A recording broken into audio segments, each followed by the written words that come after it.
अगर आप 50 में भी पहुंच गए ना, तो अगर आपका मन करा कि मुझे आसमान छूना है तो आप आसमान को छुएं। कोई महिलाएं ऐसी होंगी कि जिनको किसी कारणवश जल्दी शादी करनी पड़ी होगी, फिर बच्चे हुए होंगे, बच्चे बड़े होंगे, आज उनके बच्चे बड़े होंगे तो वो आज सोच रहे होंगे कि हम अपने लाइफ जिए, तो वो कोई बुरा नहीं, खुश रहें। आपके चेहरे की स्माइल आपके परिवार की स्माइल होती है। हेलो दोस्तों, मैं जो पहाड़ी उत्तराखंड को रानी। तो दोस्तों कैसे हैं आप लोग? उम्मीद करते हैं कि अच्छे होंगे, जहाँ भी होंगे स्वस्थ होंगे, मस्त होंगे। तो आज एक वीडियो बना रहा हूँ। मैं बहुत दिन से मैं आजकल ना मैं एक सोशल मीडिया के जरिए मैं एक चीज़ देख रहा हूँ, जो कि फ्रॉड कॉल हो रहे हैं बहुत सारे, और जो कि फ्रॉडिंग हो रही है। तो सबसे मेरी उम्मीद है, जितनी मैं सोशल मीडिया के जरिए को भी अगर आप वीडियो बनाते हो, कुछ भी करते हो, अगर आपको जल्दी फेमस होना है तो ऐसा कदम ना उठाएं कि जिससे आपके चैनल पर कोई गलत प्रभाव पड़े। क्योंकि कभी कभी मार्केट में ऐसा होता है कि हम आपके सब्सक्राइब बढ़ा देंगे, आपके व्यूज़ बढ़ा देंगे, वो करने के लिए लोग बहुत सारा वो देते हैं। और दूसरी बात है कि आप ऐसे जैसे वैसे फ्रॉडिंग है सोशल मीडिया पे, जैसे कि आपको बैंक अकाउंट से पैसा निकालना है तो OTP बताना है, या बोलते हैं कि मैं इमरजेंसी में हूँ, मेरा वो फ्रेंड मेरे को बात कर रहा है ना, या किसी और के नाम के ID पे आपको मैसेज करना है कि मेरे उसमें बैलेंस काम नहीं कर रहा है, या मेरा जैसे कि कोई बोलता है कि मेरी लिमिट खत्म होगी, मेरा वो नहीं कर रहा, तो सबसे पहले 2000 मांगेगा, फिर वो 4 मांगेगा, फिर 5 मांगेगा। कभी कभी कोई आप ऐसा आता है जैसे आप ऐसे वो ये जो ये पे वाले पेमेंट वाले ऐप होते हैं, उनमें कभी ऐसा बोलता है कि आपको एक वाउचर मिला है 4000 का, 5000 का, तो उस पर पेमेंट करो। जैसे आप उसे क्लिक करोगे तो आपको 5000, जैसे आप खोलोगे ऐप को तो खुद ही दिख जाता है आपको बोनस टाइप का। तो क्लिक करोगे तो वहाँ पर आप उसको विड्रॉ मारने की कोशिश करोगे तो वो डिपॉजिट हो जाएगा। तो बहुत सारे ऐसी चीज़ होती हैं कि आप ऐसे धोखाधड़ी से बचें। और अपने बैंकिंग के साथ साथ अपने जो लाइफ स्टाइल, जैसे आप सोशल मीडिया पर फेसबुक पर हो, व्हाट्सअप पर, या यूट्यूब पर हो, या इंस्टाग्राम पर हो, टेलीग्राम पर हो, या ट्विटर पर हो, आप जहाँ पे भी हो, आप ऐसे जो भी आपको लोग मिलते हैं तो इन चीज़ों से बचें। क्योंकि इसमें लोग अपने आप को, जैसे कोई जो बहुत ही फेमस है या बहुत ही नामचीन इंसान है, उसका नाम लेके फ़ायदा उठाते हैं। क्योंकि ऐसे होता है, क्योंकि बहुत सारे मैंने देखा जो अभी हमारे उत्तराखंड में बहुत सारे ऐसे ब्लॉगर हैं, मैंने उनकी वीडियो देखी थी। तो उनके नाम पे लोग क्या कर रहे थे कि उनके नाम पे ठगी कर रहे थे, मतलब वो पैसे मांग रहे थे, हम आपको वो कर देंगे, प्रमोशन कर देंगे, कोई ऐसा मैंने कहीं किसी की एक वीडियो पर देखी हुई थी। तो ऐसा नहीं करना है, आप लोगों को खुद से बचना है।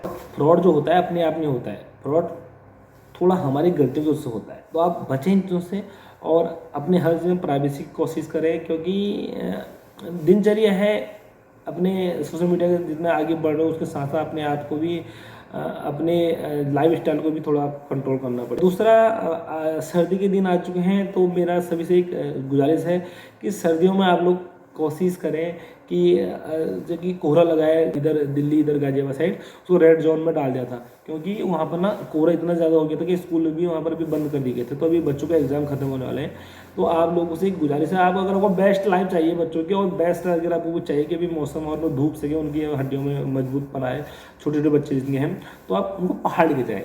पहाड़ में क्या है ना भी लोग आग जलाते हैं, तो आग जला के जो उनके पहाड़ के बुजुर्ग, अगर आपसे नहीं हो पाता है तो हमारे जो बुजुर्ग लोग हैं उनको सिकाई करना अच्छी आती है या मालिश करनी अच्छी आती है, तो उनसे बच्चे स्ट्रॉन्ग रहते हैं और वो चलेंगे फिरेंगे, उनको धूप भी मिलेगी, ऊपर से पेड़ पौधे की हवा भी मिलेगी। और जो पहाड़ में भी खान पान होता है ना, जो अभी जो इस टाइम पर जो ये मौसमी नींबू ये होते हैं सर्दी में होते हैं, क्योंकि ठंडे को ठंडा ही मारता है जो बोलते हैं।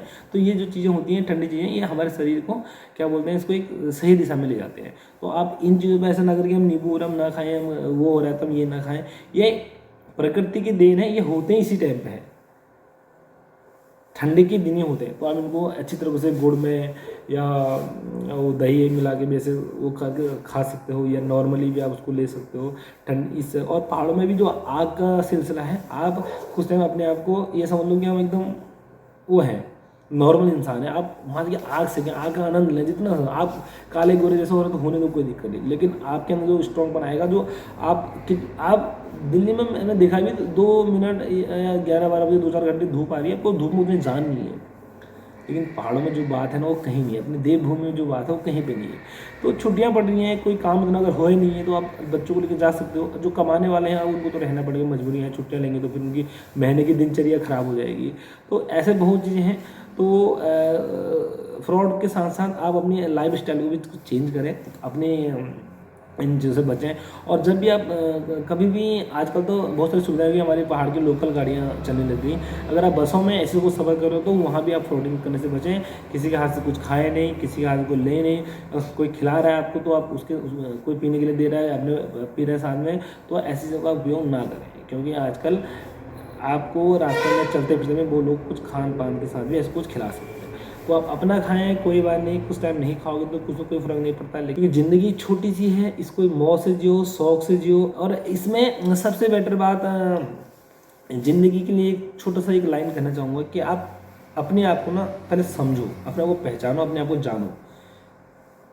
देखो, आपने बहुत सारा पैसा कमा दिया तो वो पैसा क्या है, अगर आपने बहुत सारा पैसा कमा दिया, वो पूरी ज़िंदगी का पैसा कमा दिया, अब वो आप पैसा आपका बुढ़ापे में तो काम आएगा नहीं। फिर आपको पैसा आपके बुढ़ापे में कुछ काम आने वाला नहीं हो पैसा। फिर आपकी तबीयत खराब होगी तो आपको हॉस्पिटल ऐसे जगह दिखाना पड़ेगा उस पैसे को। लेकिन जितना पैसा कमा रहे हो उसको खर्च भी करो अपनी लाइफ में, जैसे आपको लगता है कि हमें लाइफ ऐसे जीनी चाहिए, जो आपको शौक है। अगर आपको घूमने का शौक है घूमें, आपको मंदिर जाने का शौक है मंदिर जाएं, अगर आपको धार्मिक किसी चीज़ों में अगर लगाव लगाना तो लगाव लगाएं, अगर आपको कहीं ऐसे लाइफ स्टाइल वैसे दोस्तों के साथ बिताएं दोस्तों के साथ बिताएं। लेकिन आप जितना कमा रहे हो उसको आप अपनी सेविंग में रखें कि कल कोई दुख सुख हो उसमें भी वो काम आना चाहिए। कि ऐसे नहीं कि आप अपने सारा पैसा अपने इंजॉयमेंट में उड़ा दें। लेकिन छोटी ज़िंदगी है, उसको खुल के जिए और इस लाइफ को वेस्ट ना जाने दें, बर्बाद ना जाने दें। क्योंकि अगर आपको कोई शादी के लिए प्रेशर दे रहा है तो अगर आपको मन नहीं है तो क्यों करने की शादी। कोई जोड़ेंगे कि आपको शादी करनी जितना आपको लगेगा कि मुझे कल चाहिए, मुझे अपना नाम कमाना है, मुझे कुछ करना है, मुझे कोई अलग दिखाना है, मुझे इस लाइफ में जाना नहीं है, इस लाइन में जाना नहीं है, तो आप वैसे ही करें जो आपका मन कर रहा है। आप किसी को देखा देखी करके वो ना करें। और कोई बंदे शादी के फैसले जैसे ले चुके हैं और दूसरे की लाइफ देख के उनको ऐसा लग रहा है कि हमारी ज़िंदगी ऐसी रहेगी तो हम शादी ना करें, ये भी गलत है। क्योंकि सब चीज़ खुद पर डिपेंड करता है। अब हमारे अंदर के जो आत्मा है ना, वो सब कुछ अपने आप को खुद बताती है कि मैं कहाँ गलत चल रहा हूँ, मैं कहाँ सही चल रहा हूँ। कितने को लगता होगा कि मेरी शादी हो जाएगी, अगर कोई महिलाएं उनको लगता होगा कि मेरी शादी हो जाएगी तो मेरी ज़िंदगी वो हो जाती है, क्या वीरान सही हो जाती है कि मुझे सास ससुर को सुननी पड़ती है। अगर आपका व्यवहार अच्छा रहो, आप सास को माँ समझें और जो सास है अपनी बहू को बेटी समझें, तो उनको भी ये लगना चाहिए कि उनकी ज़िंदगी बचती है। कुछ लड़के भी ऐसे हैं, ज़िंदगी ऐसी है कि लड़कों को भी ज़िंदगी वीरान सही हो जाती है शादी के बाद। लोगों को लगता है, क्योंकि जो लड़का होता है ना उसको भी सुनना पड़ता है। सास की, अपनी माँ की सुनिए, अपनी बीवी की सुनिए। अगर खटपट वाली ज़िंदगी है तो, अगर अच्छी ज़िंदगी है तो, अगर आप किसी की बेटी को यहाँ ला सकते हो अपने घर तो आप उसको पाल भी सकते हो। इतना ज़्यादा इंसान के पास होना चाहिए। अगर हमारी बेटी किसी और के घर जा रही है, हम अगर उसके लिए हम अच्छा सोच सकते हैं तो दूसरे की बेटी के लिए भी हम अच्छा सोच सकते हैं। तो आप लोगों से गुजारिश है कि आप लाइफ में किसी को देखा देखी में कोई फैसला ना लें। अगर कोई बहुत अमीर बन गया तो उसकी किस्मत है, उसने मेहनत करी हो तो अमीर बन गया होगा। ये बहुत सारा पैसा कमा रहा आ रहा है तो उसको, लेकिन देखो 15,000 जो कमा रहा है वो भी हंसी खुशी जी रहा है, जो लाख कमा रहा है वो भी हंसी खुशी जी रहा है। लेकिन लाइफ स्टाइल जीने का तरीका अलग अलग होगा, लेकिन आप खुश रहें। आपके चेहरे की स्माइल आपके परिवार की स्माइल होती है। जितना हम खुश रहेंगे तो सामने हमारा परिवार भी उससे खुश रहेगा। आप गुस्से में जाओगे ऑफिस, गुस्से में घर आओगे, गुस्से में सब काम करोगे, गुस्से बात करोगे बच्चों से, तो वो लाइफ अच्छी नहीं होती है। अपने आप को चेंज करें, बदलें। जो भी जिनकी बेटियां हैं तो आप उनसे गुजारिश है कि आप अपने जो लाइफ में जो बेटियां हैं अपनी उम्र ना देखें कि मेरी उम्र 18 हो गई तो मैं शादी कर लेना चाहिए घर को, या उसके माँ बाप बोलने शादी कर लेना चाहिए। नहीं, अगर आप 50 में भी पहुंच गए ना, तो अगर आपका मन करा कि मुझे आसमान छूना है तो आप आसमान को छुएं। क्योंकि कभी कभी कोई इंसान ऐसा होता है कि उसकी ज़िंदगी में ऐसी कुछ परेशानियाँ आ जाती है कि जैसे मान लो कि कोई लड़कियां ऐसी होंगी, कोई महिलाएं ऐसी होंगी कि जिनको किसी कारणवश जल्दी शादी करनी पड़ी होगी, फिर बच्चे हुए होंगे, बच्चे बड़े होंगे। आज उनके बच्चे बड़े होंगे तो वो आज सोच रहे होंगे कि हम अपने लाइफ जिए, तो वो कोई बुरा नहीं है। अगर उन्हें पढ़ा है लिखा है, अगर वो आगे जा सकते हैं तो उनको जाने की इजाज़त दो। और सभी फैमिली मेम्बर से, सभी सास ससुर हस्बैंड जितने भी हैं उनको एक सलाह देना चाहता हूँ कि उनको इजाज़त दे। क्या पता उनकी आगे बढ़ने से कि आपकी लाइफ में कुछ सुधार हो सकता है। तो दोस्तों प्लीज़ ऐसे आप महिलाओं को आगे बढ़ने दें, और महिलाओं को आगे बढ़ने के साथ उनको भी अपनी मर्यादा का ख्याल रखना चाहिए कि मैं अगर आगे बढ़ रही हूँ तो मुझे मेरे परिवार में कोई उस चीज़ में कोई दिक्कत नहीं आनी चाहिए। क्योंकि और सुरक्षा के लिए तो आजकल बहुत सारी चीज़ें हैं, आप अपनी सेल्फ सुरक्षा करने की बहुत सारे ऐप हैं, वो हैं, आप डाउनलोड कर सकते हो, है ना। बहुत सारी चीज़ें ऐसी हैं कि आपके लाइव लोकेशन 3 बार आप फ़ोन प्रेस करोगे तो आपका वो एक इमरजेंसी कॉल जाती है किसी को। तो ऐसी बहुत सारी चीज़ें हैं, तो इन चीज़ों में ध्यान दें और आप अपनी लाइफ को हंसी खुशी जिएं और अपने परिवार को खुश रखें, अपने बच्चों को खुश रखें और अपने लाइफ स्टाइल को चेंज करें। फिर मिलेंगे नई वीडियो के साथ। जय हिंद, जय भारत, जय उत्तराखंड, बाय बाय।